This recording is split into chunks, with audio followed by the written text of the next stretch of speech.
Bismillahirrahmanirrahim. Assalamualaikum warahmatullahi wabarakatuh. Alhamdulillahi rabbil alamin wa bihi nasta'in wa ala umurid dunya waddin. Sallallahu ala anbiya'i wal mursalin sayyidina Muhammadin wa ala alihi wa ashabihi wa man tabi'ahu bi ihsanin ila yaumiddin. Para tulab dan talibat rahimani wa rahimakumullah.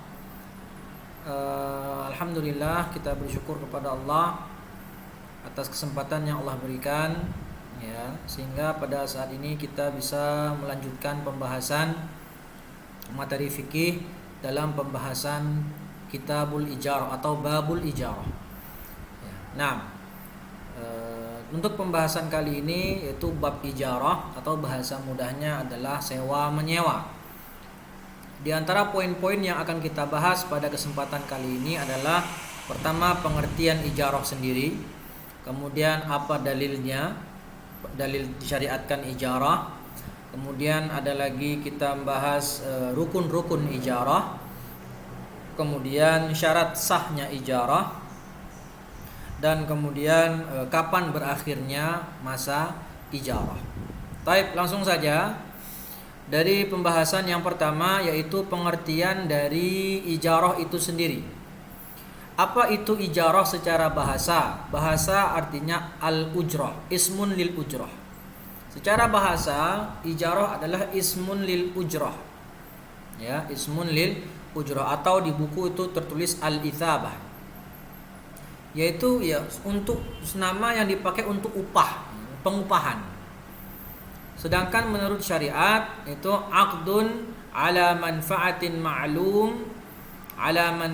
ma'lumah maqsudah qabilatun lil badli wal ibahah bi'iwadin ma'lum. Apa itu ijarah secara istilah? Dia adalah sebuah akad terhadap manfaat.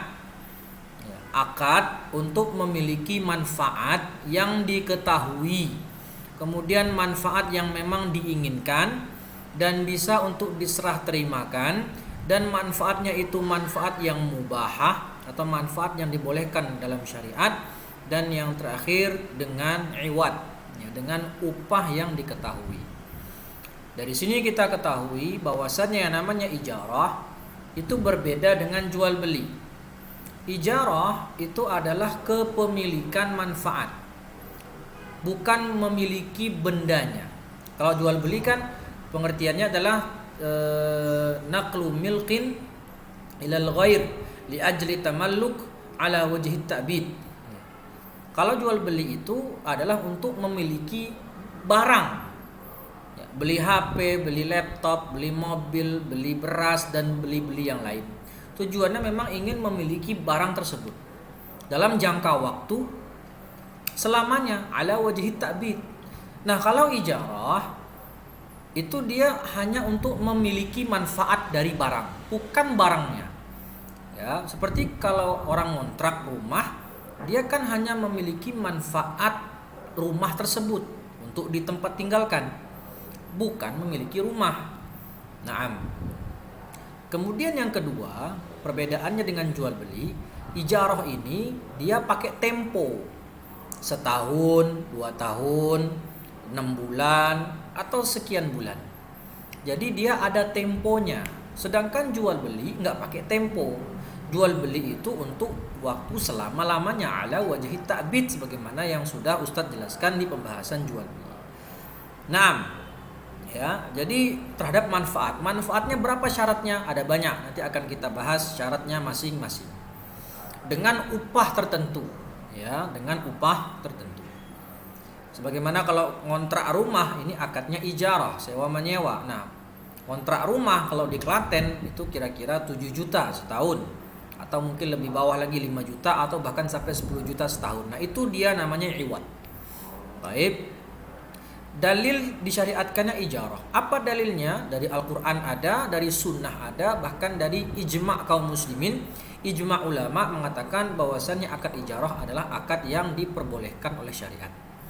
Pertama, dalilnya surat adalah Al-Quran, surat At-Talaq, ya, yang mana di situ Nabi Muhammad SAW akad akad penyusuan ya. Di buku kalian bisa kalian lihat itu, di buku Al-Wajiz dalilnya fa in arda'na lakum fa'atuhunna ujurahun. Fa in arda'na lakum fa'atuhunna ujurahun. Jika kalian ya menyusukan anak kalian, maka berikanlah kepada wanita yang menyusui itu upahnya. Nah, ini dalil dari Al-Qur'an ya, dan ada dalil yang lain dari Al-Qur'an, bisa kamu lihat sendiri di buku Al-Wajiz. Buku muqarrar yang kamu pakai ya, di buku Al-Wajiz yang memang diberikan oleh pondok. Dan yang kedua, dari hadis Nabi sallallahu alaihi wasallam. Hadisnya u'tul ajira ujrahu qabla an yajifa urqahu. Berikanlah si pekerja ya, al-ajir, orang yang diupahkan, orang yang dipakai tenaganya, itu upahnya, berikan upahnya si pekerja tadi sebelum keringatnya mengering. Qabla an yajifa urqahu, sebelum keringatnya mengering. Dalam maksudnya adalah di sini kita diperintahkan untuk segera membayar upah orang yang kita pekerjakan, untuk segera membayar upahnya. Jangan ditunda-tunda ya sampai beberapa hari. Ya, jadi kalimat beliau qabla an yajifa urqahu, sebelum keringatnya mengering, ini adalah kata kiasan yang menunjukkan kita harus segera membayar upah orang yang kita kerjakan setelah dia selesai mengerjakan apa yang kita perintahkan. Nah, poin yang kedua, jenis ijarah. Ya, ini tadi lupa kesebut ya. Jenis ijarah ada dua macam. Pertama, ijaratu ain. Apa itu ijaratu ain? Adalah ijarah terhadap sebuah benda, sebuah zat.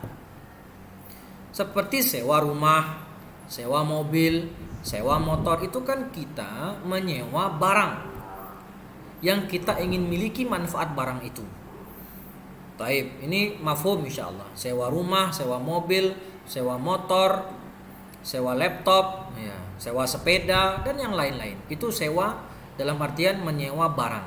Sedangkan yang kedua, sewanya adalah ijaratuz zimmah. Jenisnya ijarah zimmah, jasa. Seperti angkutan umum, al-muwasalat, angkutan umum, atau jasa pengiriman barang, JNT, JNE, Tiki dan semisalnya. Ya, atau cukur rambut, itu kan ijarah zimmah. Kita menyewa jasanya. Kalau kita naik angkot, kita menyewa jasa diantarnya kita ke tujuan yang kita inginkan. Kemudian kita bayar angkot tadi ya, atau bis kota tadi. Nah, jadi ada dua jenis ijarah. Ijaratu ain, menyewa benda untuk dimiliki manfaatnya.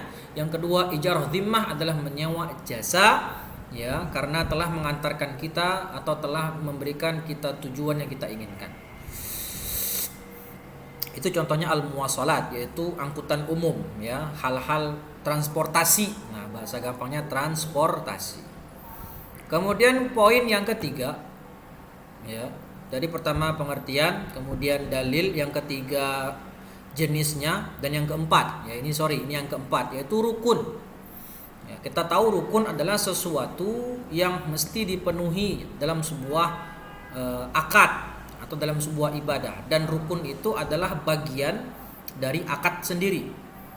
Ya, beda dengan syarat. Syarat itu di luar akad ya, yang mesti dipenuhi dan dia bukan bagian dari akad. Sedangkan rukun adalah bagian dari akad.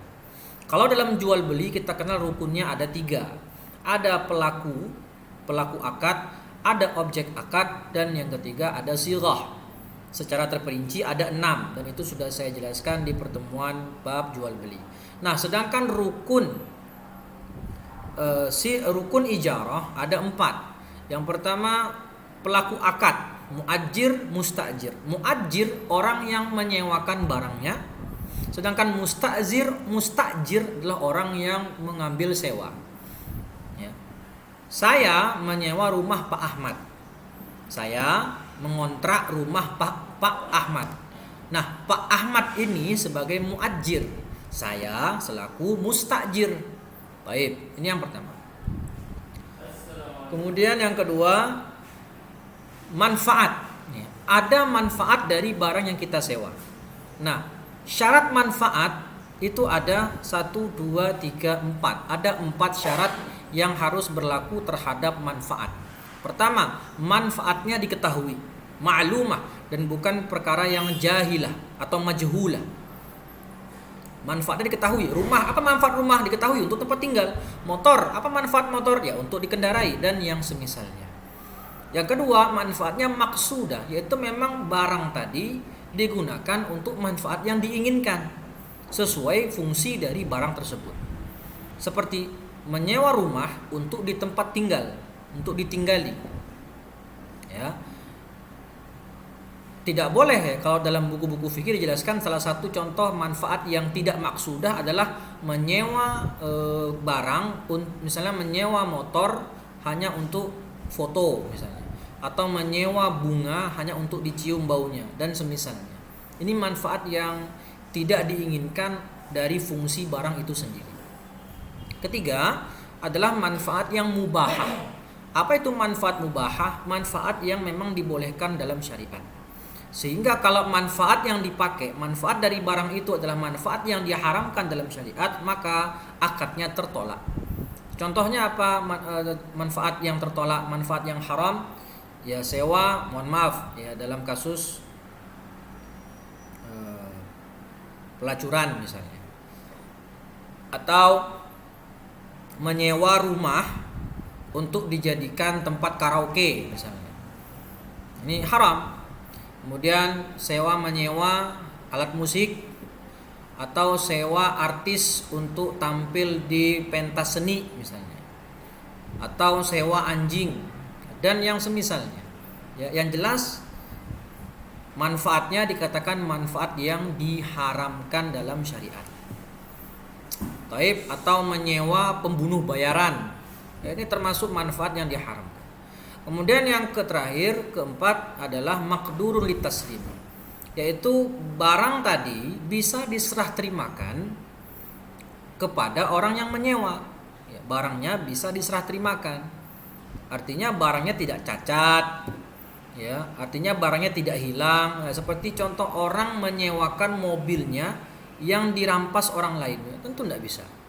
Ya, tidak bisa. Jadi barangnya hilang, dirampas orang, dia tidak bisa memiliki, tidak bisa mengambil barang itu lagi. Nah, dia sewakan ke orang, ini nggak bisa. Ini contoh yang maklum ya. Atau contohnya disebutkan dalam buku Fiqhul Manhaji, dijelaskan menyewakan perempuan haid untuk membersihkan masjid misalnya. Kita sewa tenaga dia untuk bersih-bersih masjid, sedangkan dia dalam kondisi haid. Nah, dalam mazhab Syafi'i dijelaskan tidak boleh ya seorang wanita itu al-mukthu ya, atau berdiam diri atau masuk masjid dalam jangka waktu yang lama. Kalau cuman murur boleh, melewat boleh, tapi kalau masuk masjid, berdiam diri di masjid, apalagi kan dalam konteks membersihkan masjid, maka dia akan menetap di masjid dalam waktu yang lama, maka seperti ini tidak bisa diserah terimakan. 3, ada ujrah, ada upah. Upahnya itu diketahui dan jelas. Nyewa rumah setahun berapa? 7 juta rupiah. Ini jelas, uangnya jelas dan angka nominalnya pun jelas. Atau kalau mau bayar upah dengan yang lain, ya, seperti membayar upah dengan sembako, ya, sembakonya jelas dan kadarnya juga atau nominalnya, jumlah sembakonya juga sudah jelas ya, sejak di awal akad. Yang keempat, ada sirah, sebagaimana jual beli ada sirah ijab qabul. Nah, lafaz sirah dalam ijarah, kalau jual beli kan bi'tuka, aku jual ini kepadamu. Nah, kalau dalam lafaz ijarah adalah ajartuka au malaktuka manfaata kadza wa kadza. Ya, jadi ada sharihah, ada yang kinayah. Ya, ala kulli hal, kalau bahasa Indonesianya, saya sewakan rumah saya kepadamu, saya sewakan motor saya kepadamu dengan waktu sekian-sekian, dengan bayarnya sekian-sekian. Nah, ini lafaznya. Nah, perbedaannya dengan jual beli, tadi saya katakan kalau sirah dalam akad jual beli tidak menerima tempo, karena jual beli itu untuk selama-lamanya, sedangkan sirah dalam akad ijarah itu harus bertempo. Karena yang namanya sewa menyewa itu pakai tempo dan gak mungkin sewa menyewa dalam waktu selamanya. Nah, ini rukunnya. Kemudian kita masuk ke syarat sah ijarah. Tadi rukun, sekarang syarat sah ijarah. Pertama, antakuna ala manfaatin wa laysa ain. Ijarah ini harus terhadap manfaat benda, bukan terhadap benda itu sendiri. Seperti yang tadi sudah Ustaz jelaskan. 2, manfaatnya harus maksudah. Yang ketiga, manfaatnya itu haruslah mubahah. Harus yang diperbolehkan dalam syariat. Yang keempat, harus ada iwad ma'lum. Ijarah tadi harus ada timbal baliknya, upahnya yang diketahui. Yang keenam, baqaul ain al-mu'jarah, yaitu barang yang disewakan tidak hancur selama pemakaian. Seperti rumah, ya itu kan tahan insya Allah. Motor, mobil, laptop, baju, sewa baju atau sepatu, ya, itu kan ketika dalam proses pemakaian dalam sewa tidak hancur. Tapi maksudnya di sini apa yang nggak bisa disewakan adalah seperti makanan. Makanan tidak bisa dipakai kecuali dengan dihabiskan. Maka tidak ada akad sewa menyewa terhadap makanan ataupun minuman. Itu maksudnya pengertian baqaul ain al-mu'jarah, yaitu barang yang disewakan tidak rusak selama pemakaian. 6, antakunal manfaah muqaddarah bil muddah au bil amal wa laysa bihima jami'an. Dalam mazhab Syafi'i, namanya manfaat itu ditakar dengan dua cara. Satu dengan waktu, yang kedua dengan perbuatan. Contoh prakteknya adalah tadi yang surat At-Tolak ayat 6 tadi. Ya, di situ kan ada akad sewa menyewa menyusukan anak, ya, yang terjadi di masa Nabi SAW ketika beliau masih kecil. Beliau disusukan kepada Halimatus Sa'diyah. Nah, akad sewa susuan ini akadnya dihitung dengan waktu, bukan dengan amal. Kenapa? Karena nggak bisa menghitung amal, menakar manfaat untuk dibayarkan sewanya dengan perbuatan menyusui. Karena nggak tahu berapa Nabi Muhammad menyusui kepada Halimatus Sa'diyah, kemudian berapa teguk air susu yang diteguk oleh Nabi kita Shallallahu Alaihi Wasallam. Sehingga akad ijarah menyusui itu ditakar dengan waktu. Ya, disusukan selama setahun, maka nanti upahnya sekian. Begitu juga contohnya adalah kontrak kerja pegawai. Itu dihitung bukan dengan amal tapi dengan waktu. Kontrak 2 tahun, nanti digaji per bulan sekian. Ini dengan waktu. Ya, atau dengan perbuatan. Contohnya apa dengan perbuatan? Jahit. Menjahit dengan perbuatan menjahit. Ya. Atau disewa untuk nyapu atau untuk nyabut rumput. Ini dengan amal. Ini juga dengan amal. Nah, kalau digabung jadi satu, amal dan muddah dijadikan satu, ini tidak sah menurut mazhab Syafi'i. Ya, seperti contohnya kalau mau jahit baju, bisa dengan amal, bisa dengan muddah, nggak boleh dua-duanya. Artinya begini, kalau kita mau jahitkan baju kita ke orang, pilih mau dijahitin, nanti kalau udah selesai diupah sekian, atau dikatakan tolong jahitkan dalam jangka waktu misalnya 2 pekan, ya, jadi dihitung waktunya. Nah, jadi boleh milih salah satu antara mudah atau amal. Ya, kenapa nggak boleh digabung? Karena bisa terjadi gharar. Artinya apa? Bisa ditentukan waktunya 3 hari. Ternyata setelah 3 hari belum selesai. Ya mungkin penjahitnya sakit atau bagaimana, ternyata tidak selesai. Nah, jadi harus dipilih salah satu antara amal atau mudah. Tapi kalau mau mempersyaratkan misalnya gini, tolong jahitkan baju saya, tapi kalau kamu selesai dalam waktu 5 hari, maka akan saya tambahkan bonus pembayarannya. Seperti ini tidak masalah. Ya, tidak ada pihak yang dirugikan. Kalau selesai 5 hari sesuai janji dapat upah tambahan, kalau nggak selesai ya upahnya normal, ya sesuai upah jahit pada umumnya. Taib. Yang terakhir, apa saja hal-hal yang membatalkan akad sewa menyewa? Ada 3 hal. Pertama, talafun wa halakul ain muajjarah. Hancurnya barang yang disewa. Sewa rumah selama 1 tahun. Baru nyewa 3 hari, gempa bumi, rumah yang tadi disewa hancur, maka otomatis akad ijarahnya batal. Tetapi dia harus membayar sewa selama rumah tadi yang dia pakai. setahun 12 bulan, ternyata baru dia pakai 3 bulan, gempa bumi, rumahnya hancur, maka dia hanya wajib membayar sewa selama 3 bulan itu saja. Sisanya itu dikembalikan kepada orang yang menyewa. 2. Idza ujratil ain muddatan walam taslim lil mustajir hatta madatil muddah. Sudah terjadi akad sewa, tetapi barang yang disewakan belum diserahkan kepada pihak yang menyewa sampai waktu temponya habis. Contoh, saya menelepon teman saya namanya Rudi di Jogja. Si Rudi ini punya rental motor. Saya sekarang hari Kamis, saya bilang saya mau ke Jogja hari Jumat. Saya mau nyewa motor kamu selama 1 hari. Boleh nggak? Boleh. Taib. Saya booking motornya 1. Nah, ketika hari Jumat saya nggak jadi berangkat. Saya tidak jadi berangkat. Kenapa? Karena saya sakit misalnya. Ternyata saya sakitnya juga sehari sampai hari Sabtu. Ya. Maka di situ tadi akadnya sudah ada, tetapi barang akad tidak jadi saya pakai karena saya sakit, tidak jadi ke Jogja sampai habis waktu tempo sewanya. Maka saat itu otomatis akadnya batal. Sehingga kalau saya sudah membayarkan uang kepada si Rudi untuk akad sewa motor tadi, maka saat itu Rudi harus mengembalikan uang tadi kepada saya. Kenapa? Karena saya belum sempat memakai manfaat motor itu karena tidak jadi datang ke Jogja. Itu maksud poin yang nomor 2. Dan poin nomor 3, mengembalikan barang sewaan ketika ada aib, yang mana aibnya tadi membuat manfaatnya tidak bisa digunakan. Contohnya sewa mobil, ternyata baru sewa mobil selama 2 hari, baru dipakai 4 jam, bannya bocor atau bannya pecah atau mesinnya mati, yang membuat mobil tadi tidak bisa lagi dipakai untuk berjalan. Maka pada saat itu si penyewa berhak mengembalikan barang yang disewa dan mengambil lagi uang sewa karena barang sewaannya rusak, tidak bisa lagi dimanfaatkan. Kalau dia nyewa 3 hari, sudah dipakai 2 hari, hari ketiga mobilnya rusak, maka tetap si penyewa membayarkan uang sewa selama 2 hari pertama, dan hari yang ketiga dia tidak wajib lagi membayar.